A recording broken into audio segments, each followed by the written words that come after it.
All right, so tonight we're going to be talking about deserts and wind. So far we've looked at different surface processes that have shaped landscapes on Earth, including running water and glaciers. We know that running water is the most effective erosional agent. We talked about how glaciers can also move a lot of Earth's materials. So probably the least effective erosional agent of the three is wind, and that's what we're going to talk about tonight. Wind erosion does dominate in obviously very dry landscapes because there isn't as much water available, so a lot of erosion will be caused by wind erosion. However, even in deserts, when water is present, it does produce a lot of erosion as well. It's just not present that frequently because of the nature of the climate of that area. So we're going to talk a little bit about wind in general and then how wind shapes landscapes in these dry environments. So what do we mean when we say dry? A dry climate is one where yearly precipitation is not as great as the potential for evaporation. There's about 30% of Earth's surface that's covered with dry areas. We have two climatic types that are recognized as dry. Deserts would be the most dry climates that we have. They're also known as arid regions. And then semi-arid regions or steppe climates are areas that are like a little dry but not quite as dry as the desert. I mean, they're pretty dry, but they're not as dramatically dry as the desert. Desertification is the persistent degradation of dry land ecosystems. Desert-like conditions are expanding worldwide. So there's a few reasons that land can undergo desertification. A lot of times, if there are large continental bodies, the interiors of the continents tend to become desert-like because of the fact that a lot of moisture is brought to land through ocean currents. So if you're not near a coastal environment, humidity doesn't tend to reach you in the inner portion of your continent, which is why the interiors of continents tend to be very dry. So when landscapes are larger, like when continents are larger, they're more likely to be dry in the middle. The other reason that we have sort of this predictable pattern of dry climates is due to global wind patterns and pressure systems. So we're going to look in this map. We notice that most of our arid climates are kind of concentrated in a particular region around the world. We have a lot of them sort of right in this line here, and then we also have some over here. So right around 30 degrees north and south latitude, we tend to have consistently high pressures, and that high pressure leads to dry climates, which then in turn produces some of the most famous, largest deserts we have, like the Sahara, the Atacama, the Kalahari Desert, the Great Sandy Desert in Australia.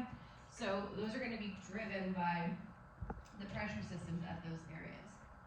Right. Subtropical deserts, they are going to lie between the tropics of Cancer and Capricorn. They're virtually unbroken desert environments, and they are formed from subsiding air masses. So subtropical means they're not quite within the tropics, but they're near the tropics. The tropics are the area between 23.5 degrees north and south latitude. So kind of right above that, we have the areas where air is sinking. And we're going to take a look at this globe. I kind of showed you this a little bit when we looked at where the Arctic and Antarctic Circle are. But if we look at the world and we separate it into different regions based on air masses, right along the equator, air is going to consistently rise away because the equator receives direct sunlight pretty much all year. When it receives direct sunlight, it warms the Earth's surface, which in turn warms the air that's in contact with the Earth's surface. So the air then rises away through the process of convection. It moves away from the surface. So there's consistently air rising away from the equator. Then when you get to about 30 degrees north and south latitude, that air starts to sink back down towards the surface. And that's what creates those high pressure belts in those areas. When the air sinks back towards the surface, it's going to move back towards the equator.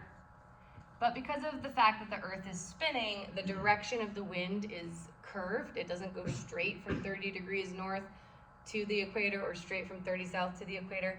It gets curved due to this effect called the Coriolis effect. The Coriolis effect impacts all free-moving objects over Earth's surface. So as the Earth spins below, their apparent path becomes curved. Now, the way the Coriolis effect works, in the northern hemisphere, it causes objects to follow a path that appears to curve to the right of their direction of motion. So I know you might be looking at this and think, well, those arrows are going towards the left. Well, yes, but if you were standing at the top of the board and looking down, that would be the right. So this is the right of the direction of motion in the northern hemisphere. In the southern hemisphere, they go the opposite. They go to the left of their direction of motion. So here, these winds are going to the left as they approach the equator from the south. These winds here are called the trade winds, and they just exist in this band between 0 and 30 degrees north and south. Now, if we were to continue this out, at around 60 degrees north and 60 degrees south, we have the same kind of process occurring. These are places where, again, air is rising away from the surface, and then it moves to 90 degrees north and south respectively, where it sinks again at the poles. So the air rises here and it sinks there. In this case, it's going to move in the same direction towards 60 degrees as it does between 30 and 0. Right here, when the air hits that 30-degree belt, some of it moves back towards the equator, the rest is going to move down towards 60 degrees or up towards 60 degrees in this case. So all of these different winds move in these patterns. These two, these are the trade winds. These are called the westerlies, because we name winds for the direction from which they come. And then these are called the polar easterlies. And that is just the global winds that kind of circulate air all around Earth's surface. Since these patterns are really predictable and consistent, it leads to similar climates in different areas of the world, as long as they're at a similar latitude to one another. So this is the same picture I just kind of drew for you. You see these large convective cells. Air rises away from the equator, moves until it starts to cool enough that it goes back down to Earth's surface. Wherever you have air sinking, you're going to have reduced cloud formation. Because clouds are going to form when air rises away from the surface, and then that moisture-laden air cools, and then the moisture condenses into clouds. So where air rises consistently, you're going to have clouds and precip. Where air is sinking, you're going to have dry climates. And that's what we observe here. What's all around the equator? Rainforests, really wet climates because of that consistent rising air. It's really hot, it's really humid. Then at north and south 30 degrees, we have consistently sinking air, giving us our hot, dry deserts in those areas. We can also get west coast subtropical deserts. These can occur when cold ocean currents cool air and prevent it from rising. There's not a lot of chances for cloud formation because the cool air is too dense to rise. This can form foggy areas. This would be the kinds of deserts we see in South America and southwestern Africa. We can also have mid-latitude deserts and steppe climates. These are going to be sheltered in the interiors of large land masses. So like I said, they're going to be really far from a humidity source. They're going to be far away from where moisture is being added to the air. So they're just going to start to dry out over time. We also have something called rain shadow deserts, which occur when air is forced over a geographic barrier, like a mountain. So it undergoes a process called orographic lifting. So this is true in the western United States. Like I went to college in Nevada. It's really, really dry in Nevada if you've never been there. And that's because even though on the west coast of the United States, air is consistently blowing in from the Pacific Ocean. So you're like, oh, it's gonna bring in all that moisture with it, and it does. But because of the fact that the Sierra Nevada mountains are right here, when that air gets forced up over the mountains, all of that moisture gets wrung out because all of the clouds are going to form on the windward side of that mountain. So this side of the mountains are going to be lush, rainforest, lots of precipitation, lots of moisture from the ocean impacting the air. But by the time the air gets over here to the Nevada side, it's going to be dry, no clouds, no precip. The state flower in Nevada is a tumbleweed. So that can give you a sense of how dry it is there. It's just brown. When you fly into the airport, it's just like straight up brown is all you see. So very nearby on the windward side, you would see a lush forest, but then on the opposite side of the mountains, you see these very dry conditions. So that's because of the orographic lifting up over the mountains. They just like block any moisture from reaching the other side. All right, and that can be true in the Sierra Nevadas and also in the Cascades as well. And this is exactly what that looks like in a picture. So you can see just on the western side of the mountains, you have these very beautiful rainforests. And then they're not tropical rainforests, so they're not gonna have like all the crazy stuff you would see at the equator, but they're still gonna have a lot of greenery. Think like, if you're a Twilight fan, imagine like Forks, Washington. It's like always kind of dreary there, kind of rainy all the time, lots of green. And then if you go just right over the mountain, it's gonna be super dry, just like what we see here. Very few clouds in the sky. The ones that do form don't produce precipitation. And this is showing you in Washington State, you can see the annual precipitation rates. So you have greater than 200 inches in places, so rainforest climates, and then you have less than 10 inches once you get over the Cascades. So western Washington is going to be quite luscious and green, and eastern Washington is going to be significantly less rainfall. All right, so what does this mean for how landscapes are shaped in these areas? We know that chemical weathering is going to be promoted when water is prevalent, because we talked about that when we learned about weathering. Moisture and water both act like catalysts to promote chemical weathering. So when you have the absence of water, mechanical weathering is going to dominate. It's going to be more prominent because you don't have water, which is more necessary for chemical weathering. Some chemical weathering does occur, but it takes a lot longer than it would in other areas that have more moisture. So in these instances, mechanical weathering is going to be more prevalent. Generally, that process takes a longer time. Now, the thing that I told you is a little counterintuitive is that even though deserts are, by definition, very dry, water does actually play a big part in shaping some of their more dramatic landscapes. And it's because when water does appear, it's like really dramatic. It carves landscapes very quickly because it tends to move very quickly and chip away at the underlying soil. But then it's going to disappear.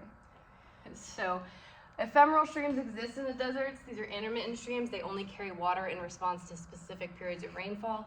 So they're only going to form like after an intense rainfall. They're not going to be consistently there all year. They might flow for just a few days or even just a few hours in any given year, and then they disappear. When the rain falls, it's too much to soak in, and most of it flows as runoff into the stream beds, so desert floods arrive suddenly and then subside quickly. This is flash flooding that we talked about before. It's for two reasons.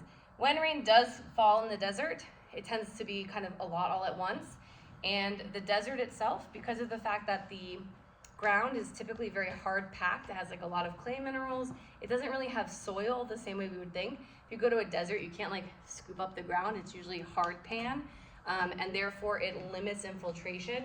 So the rain that does fall, almost none of it soaks into the ground, so it all collects on the surface, and then it runs off very dramatically. So it can produce just really heavy currents and floods in a short period of time. This is an example of showing us an ephemeral stream. Typically there's not a lot of water there, and occasionally if there's rainfall nearby, it can produce a stream in that area. We do have different names for ephemeral streams in various regions. In the US, we sometimes call them wash and arroyos. They're called wadis in Arabia and North Africa. In South America, we call them dongas, and nulas in India. Same thing, just called different names. So we see the wadi here in Africa in its usual dry state, and then after some water comes, a bunch of vegetation sprouts, and it will obviously fade pretty quickly. Some permanent streams do cross arid regions. Probably one of the best examples would be the Colorado River in the US. We've talked about the Grand Canyon like almost every lecture, but it's a very important geologic feature. So the Colorado River is one example of a permanent river that crosses an arid landscape. The reason that these can occur is if they originate from outside of the desert and they have enough water being filtered in that even as they start to dry as they travel through the desert, their volume of water never completely decreases to nothing, or typically doesn't decrease to nothing, because they have so much water moving through that even as they would dry out, there's enough to kind of get them through to the other side. The Nile would be another example. So while infrequent, running water does do most of the erosional work in deserts. So most of the bigger, more major landscapes that we observe will be carved by water. It just doesn't happen very frequently. And then the smaller, less dramatic landscapes are going to be caused by wind. All right, arid regions themselves typically have interior drainage because intermittent streams do not flow to the ocean, so they're going to have some sort of local base level to which the water will drain. Landscapes will change as mountains get uplifted and running water erodes materials back to the basin. So this is an example of in the western United States in the Basin and Range Province, and you can see some sort of lakes that form as a response of rainfall in those areas because they don't quite ever make it to the ocean, so they have their own localized base levels. Okay, so we've already talked about alluvial fans, and we know that they form when rivers flow through mountainous paths and then open out onto empty plains, and that's going to be pretty common in desert type areas. Sometimes we can have a bunch of alluvial fans that kind of pile up on top or next to each other, and we call it a bajada. So that's just the name given to that structure there. And it looks kind of like this. So you can see it, hopefully you can recognize the alluvial fans here. Rivers would have been flowing through these channels in the mountains, and then as they reach this outwash plain, they were going to spread out and drop that sediment. And then it happened a few times and they overlapped each other, forming this greater feature called the bajada.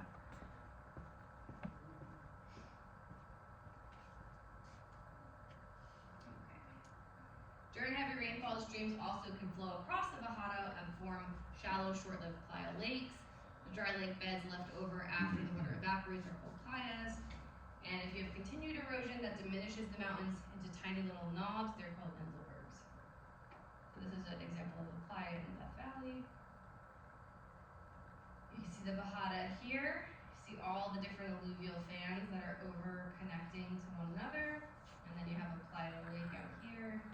And some salt flats where the minerals got precipitated after evaporation of the water. Is that how like the moving rocks in Death Valley kind of like move kind of? In which way? Like, probably through water erosion. Yeah. So whenever there is going to be like flash flooding, it's what's going to move them because it could pick up pretty large rocks.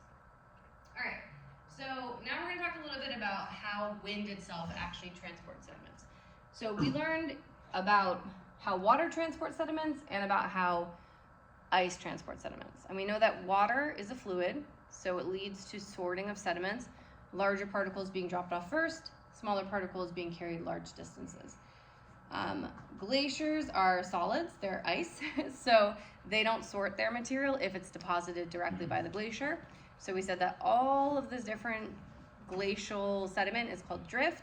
If it's deposited directly from the glacier, it's called till, and it's not sorted, it's just piled up together, all mixed up, because it's not moving through a fluid, it's moving through a solid or with a solid.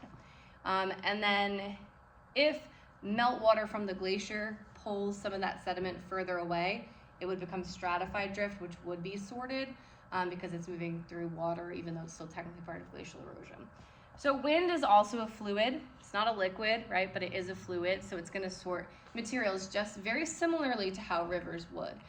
The only difference is wind is not as effective at picking up particles because it's a lot harder to pick up particles through air than it is through water, which I'm sure you've witnessed if you've ever been in a swimming pool and you like pick someone up. It's much easier to carry someone around in a swimming pool than it would be to carry that same person on land because the weight of the water is going to help you support them. So when we look at wind erosion, it's going to look almost identical to river erosion, except the competence, the ability to pick up specifically large size pieces is going to be decreased. The other difference is that wind is not confined to channels, so it can spread the sediment out over much more vast areas. It's not going to be more localized like a river would. All right, so in rivers we talk about the bed load. We have the same thing in wind erosion. The bed load are going to be particles that are pretty much right near the surface.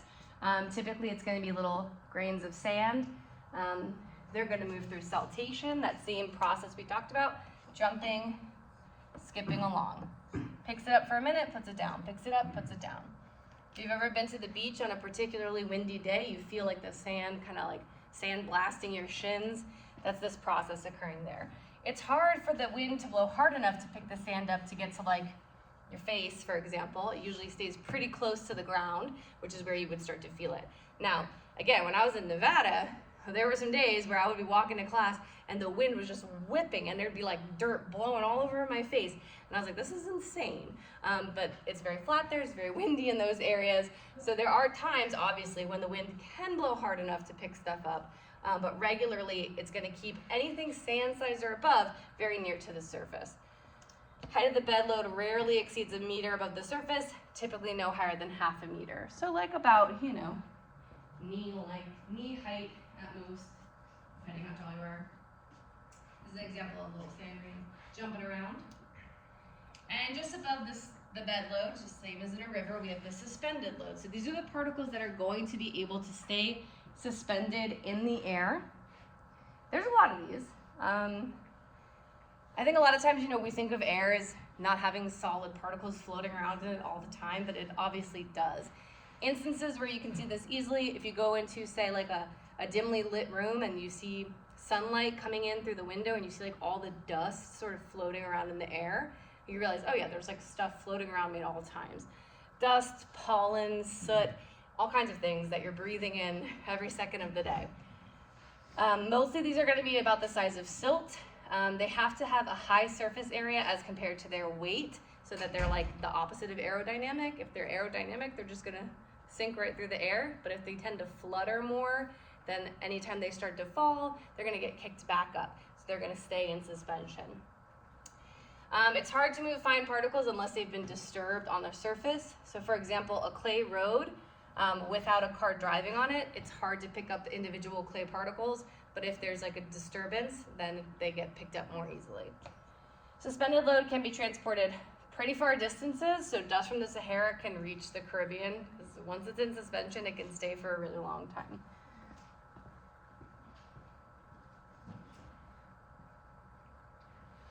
All right, this is the dust storm in Colorado in the 1930s from the Dust Bowl. And then we have a dust storm in Africa produced a plume that reached South America. Each year, plumes from the Sahara transport about 40 million tons of dust to the Amazon basin. It does help to fertilize and enrich the soil in the rainforest, so it is beneficial. So you can actually see this plume of dust recorded in this satellite imagery. And then here, this would be a very extreme example of wind erosion. The Dust Bowl, yep. And if, again, when I was in Nevada living there would be times where we were driving and we'd have to like roll up the windows really quick because a little dust storm was blowing through.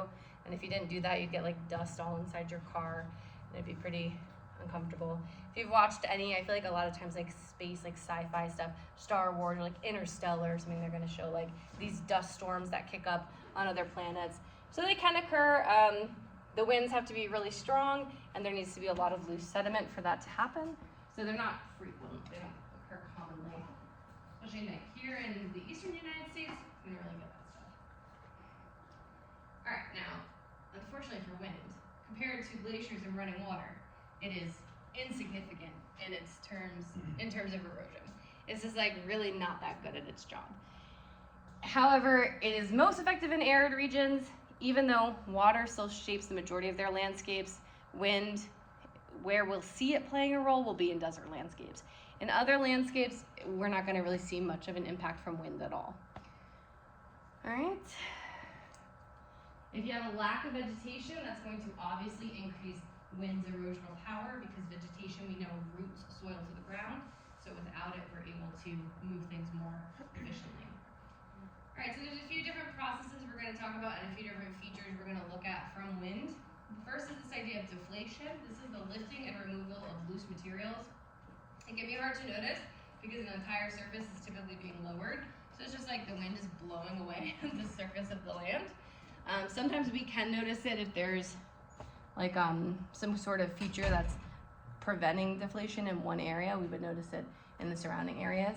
It can produce blowouts, which are shallow depressions. They can range from little dimples to 50 meters deep and several kilometers across. So take a look at what those look like. So this is an example. Deflation has removed about 1.2 meters or 4 feet of soil, the distance from the man's outstretched arm to his feet. So this whole landscape used to be, you know, this much higher, and then the wind just blew the rest of the sand away. So now it is, you know, these plants are being exposed because the ground blew away from underneath them. This can lead to something called desert pavement. Many deserts have a veneer of pebbles and cobble that we call desert pavement. It forms from an initial surface of coarse pebbles, and then the fine wind-blown grains get trapped between the pebbles, and when gravity and rainwater infiltrate, they move them beneath the cobbles. So this is an example of desert pavement. It's just like all the rocks that litter the surface. They put a lens cap there just for reference. You can see about how large the cobbles are. And this is how the process sort of occurs. There's two kind of ways. So on the top here, we have an area where you have a lot of sand mixed in with larger cobbles. Over time, deflation is going to pick up the sand grains and move them away, thereby exposing the larger particles from beneath until they cover the surface enough that there's no longer the ability for deflation to occur, because now the wind can't pick up these larger ones, so they're kind of protecting what's underneath, and the sand stays trapped underneath. Alternatively, you could have weathered pebbles on the surface, and then sand gets blown in, and it accumulates, but then whenever rain does fall, or just due to gravity, the sand sort of trickles through the cracks in the cobbles, and then it eventually gets below them. So either way, we're ending up with our cobbles on top and our sand below. All right, some other features that we can find in deserts include ventifacts and yardangs. Wind erodes by abrasion, just like every other erosional agent we've talked about. Abrasion is that process of scratching away at other rocks through sediment that you're carrying. So wind-blown sand can cut and polish rock surfaces. It can create these weirdly shaped stones called ventifacts. Wind can also create streamlined landforms that are oriented parallel to prevailing winds, and these are called yardangs. So if you ever look at like the weird rock formations in deserts, you've probably been looking at ventifacts and yardangs. So there's some examples of what they look like. So ventifact stones are shaped and polished by sandblasting, like we see on the left, and then these larger structures that form sort of in line with the prevailing winds are going to be our yardangs. Looks like you could use the one thing as like a type of sundial. Yeah, possibly. Then there are two types. So those are going to be our erosional features, right? Ventifacts, yardangs, blowouts. And then our depositional features are sort of just two. There's dunes and there's lows. Dunes are going to be mounds and ridges of sand, and lows are sort of the same thing, but they're made of silt, and they tend to be more blanketing, so they kind of cover a more extensive area. When you carry a bunch of silt to a new place, you kind of, just like dust, it's going to kind of coat the whole area. They've been carried in suspension, so they can go pretty far distances. Whereas sand, we know, is going to stay primarily in the bedload, so it's not going to move quite as far, but it's going to collect in different types of dunes. Now, the type of dune that forms is going to be dependent on two factors: the amount of sand available and the amount of vegetation present in the area, along with the prevailing wind. So I guess really three directions. Sand will accumulate wherever an obstruction blocks wind flow and therefore create a dune. Dunes often form around clumps of vegetation or rocks. Most dunes have an asymmetrical profile. The windward slope is gently inclined, and the steeper leeward side is called the slip face. So this is very similar to what we saw also in glacial erosion with the Roche-Montagne. Remember, it kind of gentle on one side and then it's more steep on the other. So in this case, the way the wind is blowing would be the more gentle slope, and then it's going to be steeper on the slip face on the opposite direction. Slip face typically maintains an angle of 34 degrees, which is the angle of repose for sand. So we know that's the angle at which the sediment remains stable. Anything steeper and it would slip down the face, hence the term slip face. This is an example of some sand dunes. So you can see the way in which the wind is moving based on the direction of the slip face. When sand gets deposited on the slip face, layers can become inclined to prevailing wind direction, which can create cross-bedding. We talked a little bit about that way at the beginning of the year. Moving sand itself can be problematic for structures or buildings in the area. If you live anywhere near a beach or have a house near a beach, sand pileup can be an issue. This is how cross-bedding can occur. Dunes commonly have asymmetrical shape, and they tend to migrate with the wind. So here we have the windward side, we have this steeper slip face. Cross-bedding will occur because of the fact that the sand grains are deposited on the slip face at an angle, and then when they buried, they can kind of overlap each other, and if wind directions change, then they're going to go in the opposite direction. So it can create this cross-bedding. So just different sand dunes preserved, showing the wind directions switching over time. All right, now this is showing us some moving sand. So here's an area that was obviously cultivated for agriculture at some point, and then the sand kind of migrated in and took over. I was like, nah, I think we'll just position ourselves right here. All right, now we're gonna talk about these 6 different types of sand dunes. Now, for your exam, you might be asked a couple questions about some of the sand dune types, so you might want to be mindful of their different characteristics. Dunes are classified into 6 basic shapes, depending on size and shape. Barchan dunes are solitary sand dunes shaped like crescents. They're going to form in places where there's a limited amount of sand, a flat surface, with not a lot of vegetation. So in areas where it's flat, there's not a ton of sand, and there's not a lot of vegetation, you're going to have Barchan dunes. Transverse dunes are a series of long ridges oriented at right angles to the prevailing wind. This is going to be in areas where sand is very plentiful, so you have a lot of sand, but you don't have a lot of vegetation. Most coastal beach dunes are transverse dunes, and we're going to look at pictures of them in the future. Barchanoid dunes are an intermediate form of dune between Barchan and transverse. So they have some characteristics of each. They're in between the two. We call them Barchanoid. They're similar to Barchan dunes, but they're not quite like them. Longitudinal dunes are going to form parallel to prevailing winds, where sand supplies are moderate. Parabolic dunes are going to form when vegetation partially covers part of the sand. And then star dunes are isolated hills of sand that develop when you have variable wind directions. So they're just kind of erratic looking. They don't really have one specific shape. This is an example of all of the different types of dunes that we just described. Okay, so Barchan dunes are going to form with a limited sand supply, flat, no vegetation. They're going to create these sort of isolated crescent shapes. Transverse dunes, got lots and lots of sand here, so we're just going to kind of migrate along with the wind direction itself. Barchanoid are kind of halfway between the other two. Longitudinal, skinny little ridges that are going to form sort of at right angles to that wind.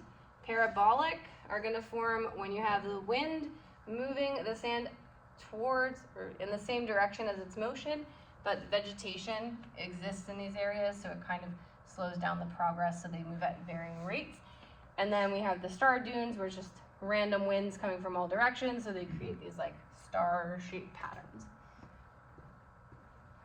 I'm not going to test you a ton on deserts and sand, but just be mindful, you might see those dunes pop up.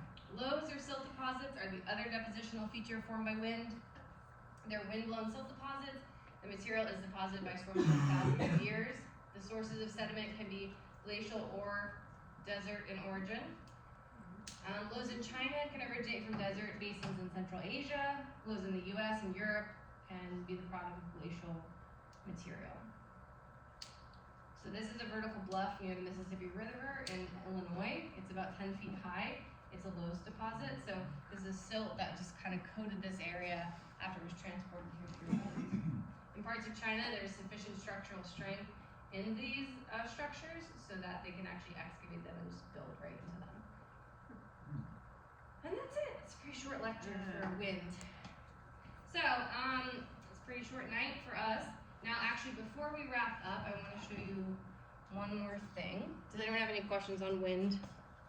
It's not as much to talk about. It's just not as exciting.